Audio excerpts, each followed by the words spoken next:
சேலம் பேருந்து நிலையத்தில் தனது 20 வயதில் ஆரம்பமானது நவீன்குமாரின் சேவை பயணம். யாசகத்தில் ஈடுபட்டு இருந்த யாசகமணி தனராஜ் சேகரை மீட்டெடுத்தார். கல்லூரி மாணவனாக இருந்தாலும் ஒவ்வொரு நிறுவனமாக ஏறி இறங்கி அவருக்கு வாட்ச்மேன் பணி வாங்கிக் கொடுத்தார். இது முதல் வெற்றி. இது முதல் வெற்றிகள் தொடர்ந்தன. நினைத்ததை எல்லாம் நினைத்த கணமே சாதிக்க குடும்ப சூழலும் ஒத்துழைக்கவில்லை.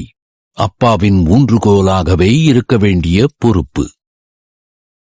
ஊரும் உறவும் பெரிய வேலைக்குப் போய் சம்பாதி என்று சொன்னது. உள்ளமோ எளியோருக்கு வாழ்ந்து சாதி என்று சொன்னது. உள்ளம் சொன்னதைச் செய்ய ஆரம்பித்தார்.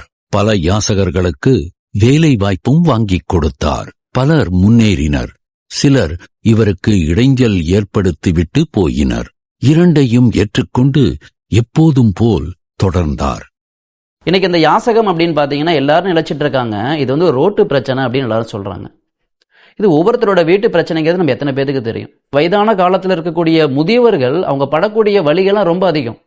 வயது வந்துட்டாலே அவங்களுக்கு வந்து ஒரு பய உணர்வு வர ஆரம்பிச்சிருது. என் பையன் என்னை நல்லா பார்த்துக்குவானா, என் பிள்ளை என்னை நல்லா பார்த்துக்குவாங்களா, இல்லை என் மருமகள் என்னை நல்லா பார்த்துக்குவாங்களா அப்படிங்கிற பய உணர்வு உங்களுக்கு வர ஆரம்பிச்சிருது. இன்னைக்கு இந்த பய உணர்வு காரணமாக தான் நிறைய முதியவர்கள் ஒருவேளை உணவுக்கு வழி இல்லாம வறுமையிலையும் தனிமையிலையும் ரோட்ல இருக்காங்க. இன்னைக்கு